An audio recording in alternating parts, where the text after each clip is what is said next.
Hello and welcome to another episode of the Music Rabbit Hole. I am your humble host and music bus driver. On today's musical journey, this is going to be one of those episodes where I recap all of my February album reviews. I've got 18 records to go over on today's show, so buckle up. And the point of these is to basically, if you miss some of these albums throughout the month, this is a chance for you to learn about them, or maybe you're just looking for some new music. You're not quite sure what direction you want to go. Here's some options here. The opinions and ratings and things like that are my own, obviously, and so you may disagree with some of my opinions, and that is perfectly fine because that's how opinions work. So if you like one of these albums more than I do, that's okay. If you hate one of these albums more than I do, that is also okay. The point is just to discuss some music, give you maybe some direction in regards to some of these great albums that came out this month, and we'll go from there. You can also check out January's album release video I did last month. So there's that as well. I think that was like 20 records on that one. So this is 18. Shorter month, shorter record list. Let's get right into it here. By the way, if you're listening to the show, you can watch it in video form. If you're watching it on YouTube, you can also listen to it in podcast form. So the way I'd like to do this is I go in reverse order. So I go with my lowest rated albums all the way up to my highest rated album. So we will start with the 6th studio album by Canadian singer and songwriter Shania Twain and her album Queen of Me that came out on the 3rd. It is a 12-track pop record, and the first one in 6 years for Shania Twain. Obviously, a legend in the music world, legendary live shows, some tremendous records in her discography, and so that is why this record was a little disappointing, because it seemed like Shania Twain, obviously, she's entering a new era in her life, and I think she went through like her divorce, and she hasn't put out an album in a while, and she had the documentary come out on Netflix, I believe, that was kind of leading into this album, and I think she might have a new book or something. I don't know. Regardless, legendary figure in the music world. This album in particular, not one of my favorites. It was the pop side of things, the production side of things felt a little lazy. It didn't feel particularly innovative or interesting. It felt almost like the production, they used tracks in production that were cast-offs from, like bigger artists didn't want to use these, so let's give them to Shania Twain or something like that. There's nothing interesting about the production. The lyrics were very hard to connect with her, as far as like I think I mentioned in my 1-minute album review that I did on the channel that she had a line in like the first song about got Liddy in my cup and all this sort of stuff, and it's like, I get it. It's so tough for a woman in the industry to because they get scrutinized so much in regards to aging and things like that. So look, I'm just a stupid guy. It doesn't matter really what I think, but I think what I tend to like from artists, and this is easier said than done, is where they kind of age into a new era of their music. So, maybe it's slowing things down a bit, or it's trying a new type of sound, or things like that is typically what I feel works best for artists, rather than what I feel like Shania Twain did here, which is just try to kind of capture the sound of now, like try to be like a modern pop star. And it's like, hey, that's not really what you are. You were a country pop icon. You still are. Maybe this wasn't the best direction for you, but again, who cares what I think? The critics kind of agreed with me. 5.5 stars on this one, or 5.5 out of 10, sorry, on this one. I went 5.6 out of 10. It's one of my lowest rated albums of the year. There's just really, in my opinion, not a lot to like here. My favorite track, if I were to pick one, was Inhale, Exhale, Air. I did enjoy that one, but there are some rough ones on this, like especially that Giddy Up, that first track. I'm telling you, not one of my favorites. But hey, maybe you like it. Next up on our list, we are hitting up the debut studio album by Gracie Abrams called Good Riddance. This one was actually produced by the Nationals' Aaron Dessner. And in case you didn't know, I believe Gracie Abrams is the daughter of J.J. Abrams, the director. I'm 99.9% sure that is the case. So this is a debut album. It is 12 tracks. It came out on the 24th this month. It would be in the pop variety. And Aaron Dessner also helped with the writing and producing credits. So Aaron Dessner, I can't remember. There's two Dessners in the National. I can't remember if Aaron is the guitarist. I'm pretty sure he's the guitarist for the National. So this record was my second lowest rated album of February. It's a debut, so look, like, you got to give her some slack. It's tough to put out a debut album, especially a good one. And I think there is definitely something here. Like, she's clearly a talent. She's clearly got a good voice. My issue with this record is all the songs started sounding the same, and her style of this kind of whisper singing and things like that just became boring. Yeah, it just became boring. Everything blended in together. There was really no differentiating factors here in the songs, and just overall not the best. Critics disagreed with me, and that's okay. Critics gave it an 8.2. I went 6.6, which is not a terrible score. And I do think that there is something here. She had her debut EP in 2020 and another EP in 2021, and then this being her debut album. And so I think there is some talent here. There's obviously, she's gone on tour and things like that. She clearly comes from the Phoebe Bridgers, Billie Eilish kind of talent tree as far as her style.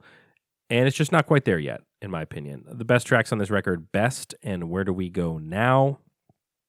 And again, I gave this one a 6.6. Moving on to Skrillex, who put out his second and third solo studio albums. And this would be the second of the two, my lower rated of the two, called Don't Get Too Close. This came out on the 18th. Or did this one come out? Yeah, it came out second. Yeah, it came out a day after the other one. So 12 tracks. It is in kind of the electronic trap pop type realm. And yeah, think of it as a companion piece to the other record. This album is definitely, I'd say, definitely a feature type album where it's got a bunch of different artists on it. You've got Pink Pantheress, Trippie Redd, Young Lean, Kid Cudi, Chief Keef is on this, Justin Bieber, Sway Lee, and so there's I believe this entire album has features on every single track, and I think that's kind of the point of it. So, and I'll get to this a little bit when I talk about Quest for Fire, but this album definitely feels like more of the dancier, poppier album between the two, where Skrillex's other record, Quest for Fire, is more of a personal expression, it feels like, as far as his skill and his abilities and all that. And this one just seems a little more poppy, again, a little more dancey. There's not a ton of overcomplication on this album. It's fun. It's not bad by any means. It's just, I did like Quest for Fire more. The critics gave this one a 6.1. I was higher on it. I gave it a 6.9. Real Spring and 3 a.m. were my two favorite tracks off this. It's not a bad album by any means. I just think that, but especially comparing the two, and that's one of the problems is you release two albums at the same time. They're obviously going to be compared to each other, especially when one might be, quote unquote, better than the other, and at least in my opinion. But I also think it's okay that when you release two albums, one is different than the other. And this album is definitely different, has a different vibe than Quest for Fire. But we'll get to Quest for Fire in a moment. So, as I said, 6.9 on the Skrillex Don't Get Too Close. Next up, Andy Shauf, Canadian singer-songwriter from Saskatchewan. And his record Norm, that dropped on February 10th. It is a 12-track indie folk, indie pop album. It is the 8th studio album from Shauf. Jeez, I don't know. I apologize. I don't know how to pronounce his name. So yeah, this is an artist. I didn't really know much about him, but he's been releasing music since 2006. Just seemingly a little bit more in the underground. Maybe he's bigger in the Canadian scene than he is here in the States.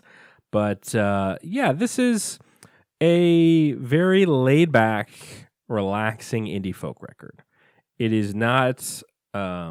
There's not any big giant sweeping tracks on this one. There's not going to be any sort of craziness. This is definitely a kind of relaxing, quote unquote, normal record, which was the idea behind it, because I guess he had released some concept albums in 2016 and 2020 and 2021. And so for this record, it was kind of like, this is going to be a quote unquote normal record. And it's just going to be kind of going through that process. Now, there is some more in-depth background to this, like the songs are supposed to be in the perspective of this stalker named Norm. And so when you dig into the lyrics a bit more, you can kind of follow along with this story. And that's fine. And I do appreciate that. But I also am a guy who I need the music to kind of stand on its own. And I didn't particularly think this album was anything revolutionary or super interesting. I thought, it's a nice, calming, relaxing indie folk record. Not really much more than that. Critics were high on this one, 8-1 from them. I went 7-2, and my favorite track was Wasted on You. So, yeah, worth a listen. In my opinion, definitely not one of the best of the month. All right, we're going to go back to Skrillex now and Quest for Fire. So this came out a day before Don't Get Too Close. And this album, I definitely really enjoyed. And I feel like my opinion on this is going to continue to rise. It's 15 tracks. It's in the house, EDM, electronic type realm. A lot of different genres in here. A lot of different producers on this record. A lot of love for this album so far. And rightly so. I think there's, especially for fans of Skrillex, I've been waiting for this type of album. I feel like you were rewarded for sure. My favorite tracks on this one, Rumble and Xena. Critics went 7-2, actually. I thought critics would be higher on this. They went 7-2. I went 7-4 on this, 7-4 out of 10. Especially between the two albums, this I feel like is the most innovative and interesting of the two. They're both worth a listen, though, and one of my suggestions, shout out to my buddy Josh Grant, who's a producer, he said the best route is to listen to them back to back, and then you can kind of feel the vision a little bit more of the albums as a companion piece to each other. All right, next up, Rebecca Black and her debut studio album, Let Her Burn, that she self-released on February 9th. So this is a pretty interesting record, because obviously you if you know pop culture at all, you know Rebecca Black's name because of her viral 2011 video Friday. Big backstory behind that. A lot of moving pieces. She's talked about it in interviews, especially recently. She did a great interview with H3 podcast where she went on and talked a lot about, there seems to be just kind of a big misunderstanding of how that all went down. And she took a lot of heat for it. And really, she was just a kid. And there was a lot of other moving parts in this where you really end up, she becomes kind of a sympathetic figure in all this because people were just brutal to her on the internet after that. And so it took her a long time to kind of get back to where she is now. She still was doing music and releasing EPs and showcasing her love for the craft. And now that has all led to this debut studio record, which a lot of people were anticipating. I mean, this is a definitely like in the social media sphere, this was a pretty anticipated album. It is 10 tracks. It is in the pop and electro pop realm, and that is definitely an important distinction in that it is not just a pure pop record. There's definitely some electro pop and hyper pop influence here, which was what was intriguing for me listening to it, because sometimes you think like, okay, here's this quote-unquote comeback type record for Rebecca Black is just going to be filled with pop anthems and things like that, and that's not quite what this was. I think there's a lot of influence from some of the poppier icons of today, but I do think there's some really good personal curation, I guess is the right word, of the music here. This album is very polarizing. Outlets like Pitchfork did not like it. I think they gave it a 4.4. But then there were some other outlets that did like it a lot and were giving it like 4s out of 5s and all that sort of thing. The problem with Pitchfork sometimes I have is that they tend to be too harsh sometimes. And look, I give pretty low scores, but Pitchfork just goes over the top a lot of the time. But the collective Metacritic aggregate is 6 out of 10. It ended up being. I gave it a 7.5. I honestly enjoyed this album. I think there's obviously a lot to her story, but there's some good talent here. My favorite track was "Look at You," and I also appreciate the independence of Rebecca. I mean, doing this independently, I feel like is a kind of an interesting wrinkle to this. And being fully in control of her sound and her music. And you can tell, like, this was a personal record for her. And I appreciated that. I think she did a nice job with this. Is it a perfect album? For sure not. But there's themes of sexuality and personal discovery and relationships and all these different things that I found really refreshing. And I enjoyed this one. So Rebecca Black, Let Her Burn. Moving on to Hamish Hawk and his album Angel Numbers that dropped on February 3rd. It is a 12-track jangle rock chamber pop album. It is the 4th studio album for the Scottish singer-songwriter.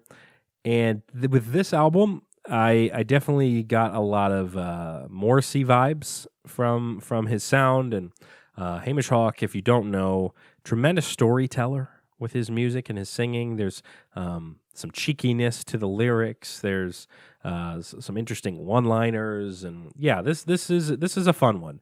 Once Upon an Acid Glance and Think of Us Kissing were my 2 favorite tracks, and the critics were really high on this one. They went 8.7. I thought that was a little crazy. I was at 7.5, so kind of a similar rating to Rebecca Black's album. It's funny because they're 2 obviously completely different albums, but rating-wise, I valued them around the same, where Hamish Hawk, it's for fans of like Morrissey and chamber pop type, jangle rock type, that Scottish or British type influence on the music. This is a good one, and the fans of storytelling, I think this would definitely fall in line for that. Moving on to Shame and their album Food for Worms, which dropped on the 24th of this month. It is a 10-track post-punk album from the English group. This was their third studio album, their first one coming out in 2018. This is, I mentioned this last month, that I'm not a giant post-punk guy, but I think for a variety of reasons, everybody has their own taste, but with this album, I think I was surprised because going in, especially listening to like like the first track or so, I was kind of like, I don't know if I'm going to enjoy this. I'm going to power through it, but I don't know if I'm really going to enjoy this. It became a much more enjoyable experience than I anticipated. A couple of favorite tracks on this one were Yankees and Adderall. I'd say there's not just a pure post-punk type album. There's some indie rock in it, sound as well. And there's some, because the problem with post-punk sometimes is there's usually not necessarily much of a melody or kind of like commercial type sound to it. It's usually very kind of different and edgy, and that's part of the point. But with this album, there's a mix. Like there are some more relatable, dancier type moments in the album. There's some things that you can enjoy, as well as for the post-punk fans out there, you still get your classic type sound there. Critics went 7.8. I went 7.6 for Shame and Food for Worms. Next up, Anna B. Savage, the English singer-songwriter who had her debut album come out in 2020. This one is called In Flux. It dropped on the 17th. It is a 10-track singer-songwriter pop album. She is from Dublin, and her first album got a lot of great publicity. I'd say this album is definitely getting some Great coverage as well. A pretty unique musician. A lot of kind of moodiness to her album. A lot of interesting voice texture. A little bit out of the box. If you want to kind of get away from cookie cutter pop or singer-songwriter music, I'd say this is a good route to go down because I think there's some intriguing songwriting here. There is definitely kind of a lower tone to her voice and some kind of singing and things like that at times. So this is a good one. Critics went 7.7. I went 7.6. And my favorite tracks were The Ghost and Hungry. By the way, the reason why I'm not playing these songs on this video is because it will probably get taken down by YouTube if I do that. So go check out these artists on your own. I do put up and I'll link in the description, I do create a favorite tracks of the year type playlist that I add to throughout the year. So I'll include that link below and you can go there if you want to listen to some of these artists. I believe most, if not all, these songs are on there. Otherwise, you're hearing their names. Go check them out on your own.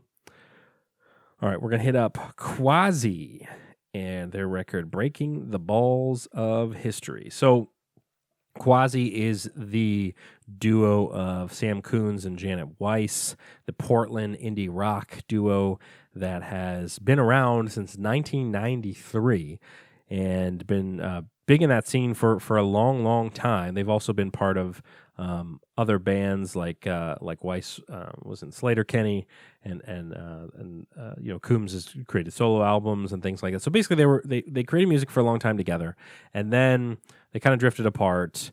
The Weiss gets into an accident and kind of in a car accident, like a really bad one, and she kind of goes like, hey, life is obviously fragile and there's a lot of craziness going on. Like, hey, let's maybe go back into some of my roots here. And she got back with Coombs to create this album, Breaking the Balls of History, which was their first record in 10 years. It is in the experimental rock type realm. It is technically their 10th studio album together.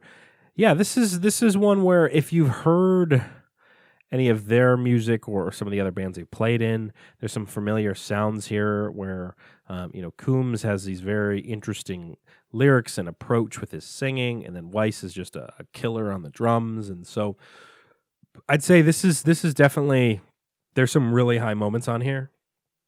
Some like harder rock type moments at times, and then it gets kind of weird at times, gets political at times. So it's a typical Quasi record, if you're familiar with that band at all. And if you're not, give them a shot. It came out on the 10th. It's 12 tracks. My favorite track would be Last Long Laugh. Critics gave it an 8. I went 7.6. Quasi, Breaking the Balls of History. I guess this is where I stop and remind you, please like, comment, and subscribe to the show. If you enjoy the video, throw a like on there. If you have any comments or thoughts, feel free to comment below. And then continue subscribing to the podcast on YouTube here. Let's check out the current count of subscribers. As of this recording, 3,671. That is awesome. It's getting closer to 3,700. As I record this, and getting even closer to 4,000. That's the next goal for sure. All right, back half of the show here. Next, we're hitting up we're in the top top 7 favorite albums here of February.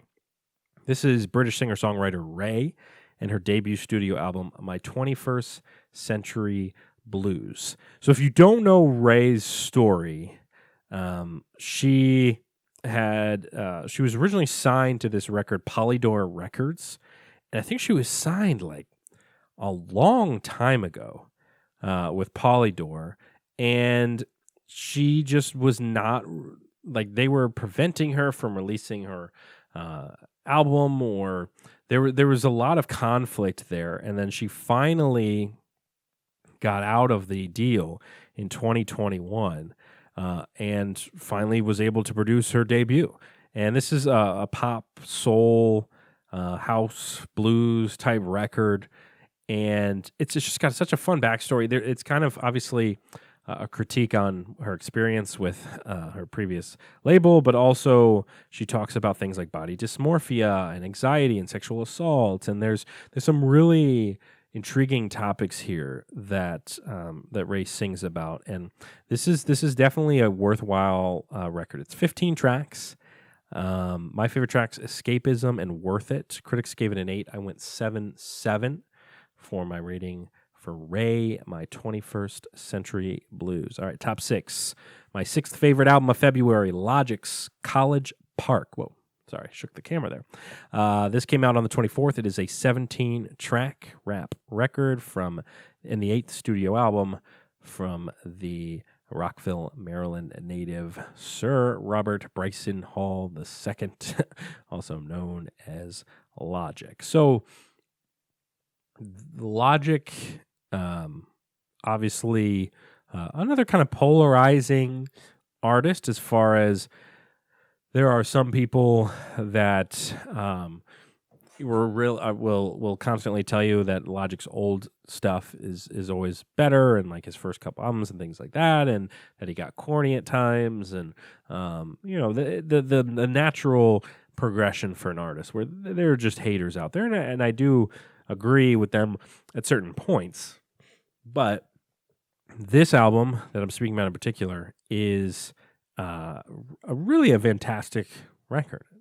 It is kind of a return to Logic's roots in College Park, Maryland, and the album has these kind of mini moments of almost like skits in a way, aware of kind of this idea of Logic and his buddies, heading into DC for a show, or and kind of they're stopping at the drive-thru or stopping at the 7-Eleven, or things like that are throughout the album, and it's kind of a throwback to his roots and a nod to his his time back in 2014 and that Under Pressure album that is so beloved. And so there's some really cool nostalgia here for sure, and I think that this is a great return for Logic, because some of his albums have been, especially the last few, have been very bloated. Final Days I didn't think was that bad, but some of these other ones, No Pressure and things like that, people not the biggest fan of those. So Logic's album, College Park, it is 17 tracks. That's a little long, but my favorite tracks, I got 3 favorites: Lightsabers, Gaithersburg Freestyle, and Village Slum. Critics, I don't think we have a critic rating on this one, but my rating is a 7.8. Logic, College Park. Now we are in the top 5 of February. Number 5 on the list is BigXthaPlug's album AMAR that dropped on the 10th. This is a 13-track rap album. This is actually the first studio album for BigXthaPlug, who's only been rapping since 2019. Dropped 2 EPs previously. This is a Texas rapper. And this every now and then you'll get an album that really catches your ear.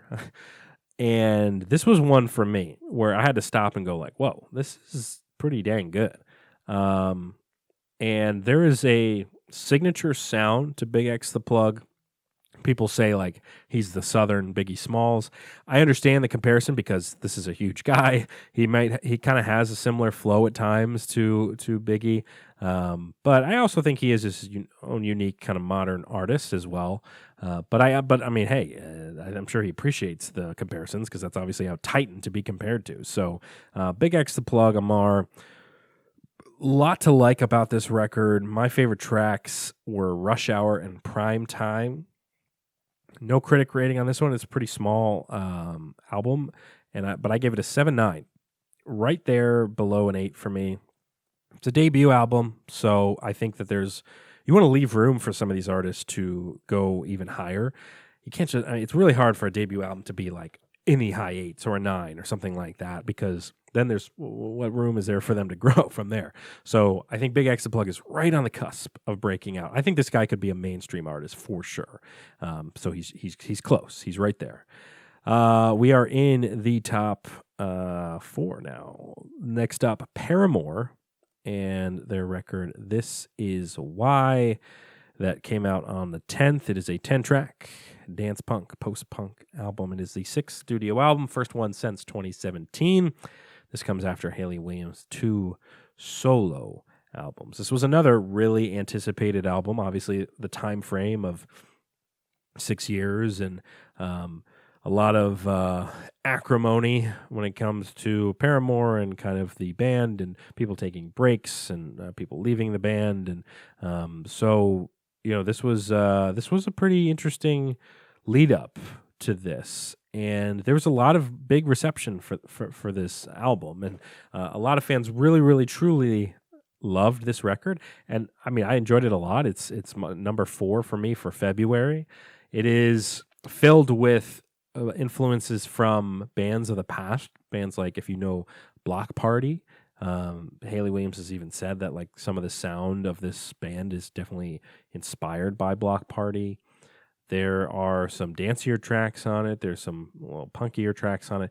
My favorite thing about this album was I think I like the back half more, because the first one, it felt like was filled with a lot of kind of quirky radio hits, like The News and This Is Why and Se Como Esa. I mean, however you say that.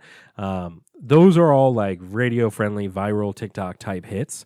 But I think the back half of the album, starting with You First, Figure Eight, Liar, Craven, Thick Skull, I really liked that back half more. I felt like there's more storytelling there. There's more personality there. But people, you can dance to the first half and cry to the second half, I guess. 10 tracks. Critics gave it an 8.5. I went 7.9. And You First and Liar were my 2 favorite tracks. Top 3. Number 3 on the list, Screaming Females, the New Jersey rock band, and their album Desire Pathway that dropped on the 17th is a 10-track punk rock record. And this is another band that I did not know a whole lot about, from New Brunswick, New Jersey. They are a 3-piece outfit. They had their debut album all the way back in 2006. They've been around for a while. They've played with some great bands. I just had never really heard them before, and because that's just kind of what happens. And I really enjoyed it. I think they've stayed under the radar too as well. I think that's kind of part of their shtick, is that they're not necessarily super big or anything. So this is a rock, a punk rock type album. Very signature sound to the lead singer's voice. Her voice at sometimes can be, you're almost like, is this annoying? But it's actually not too bad. It actually, once you get used to it, you're like, oh, okay, this is a cool sound. They have that punk rock roots. They have some big sweeping choruses at times on this record as well, where it's not just kind of loud, crazy punk rock. Like there's some musicianship and some kind of commercialness to some of these tracks as well. My favorite tracks on this one were Brass Bell, Desert Train, Morning Dove, and Ornament. 4 favorite tracks. You can tell I loved it. That's why it's in my top 3. It is a 7.5 from the critics and 8.1 from me. It is one of the albums in the 8s this year. How many albums do I have in the 8s? Let's see. 1, 2, 3, 4, 5, 6. So only 6 albums of the 40 or so I've reviewed have been in the 8 and up club. And this is one of them. Screaming Females, Desire Pathway. If you like rock, you like punk rock, you want to hear some harder stuff, this is a good album for you. Top 2, number 2 on the list, Caroline Polachek and her album Desire, I Want to Turn Into You. That came out on Valentine's Day, 2/14. 12 tracks, pop, art pop type realm. This is the 4th studio album for the American singer, producer, and songwriter. This is a pretty fantastic album. I will say, obviously, it's in my top 2, and there's a reason why. There are so many interesting directions and sounds and composition for this record. You've got bagpipes and Spanish guitars and old sounding beats and Celtic folk and all these incredible artistic directions for these tracks. It is again a pop album, so you got to kind of like art pop or alternative pop. But even if you aren't super into that genre, I mean, like I'm not, but I still really, really liked this album, especially the more time you give it. You really kind of work your way through these tracks. You take your time. You just absorb all the sounds you're hearing and the production you're hearing. There is a lot to love here for Caroline Polachek. Critics gave it an 8.9. They love it. This is one of the favorite critic darling albums of this year so far. I went 8.1. Welcome to My Island and Smoke were my two favorite tracks. And yeah, it's an experience. You got to listen for yourself. It's hard even to really fully describe it because it's just its own thing. Last on our list, number one album of February, and actually, I believe my number one album of the year so far. It's only 2 months, but this is my favorite album of 2023 as of right now. Young Fathers and their album Heavy Heavy that dropped on February 3rd. It is a 10-track soul, pop, rock, noise, lo-fi, indie, indie-tronica. It is all over the place from the Scottish group, and this is an experience for sure. This is a it is obviously it is a critic darling. Critics love this one. It is a fun experience. It is a wild experience where the songs are kind of take you on this crazy journey. You hear this wild drums at times, and you hear this electronic build and strings at times. And this is another one where it's like I can only describe it like so well and not very well at all. And so I honestly think you just got to throw it on. Throw it on from the start. Just sink into it. Start with that Rice song, which is the first track on there, and just go. It's 10 tracks. It's 32 minutes long. It's not going to take you long to listen to, but you're gonna come away with it going, wow, that was something different. That was something I don't really hear much. My three favorite tracks are Tell Somebody, Drum, and Ululation. And yeah, this is just a great one. Critics gave this an 8.8. I went 8.5. Favorite album of the year so far. We've still got 10 more months to go, but I highly, highly recommend Young Fathers, Heavy, Heavy, and that about does it for the February reviews. 18 albums, 18 albums down. It was a fun month. There's some really, really solid music here. And now, just as I update you on my current top 5 albums of the year right now. So right now that would mean number 5 is Screaming Females, Desire Pathway. Number 4, Caroline Polachek, Desire I Want to Turn Into You. So 2 so far from February. Number 3, Joseph's Permanent Damage. That is from January. The other 2 are from February. Number 2, Lil Yachty's Let's Start Here. And then number 1, Young Fathers, Heavy, Heavy. So 2 January albums, 3 February albums. But there's supposed to be some big records coming out in March and April and June. So those albums might get dethroned quick. Hope you've enjoyed this type of video and episode.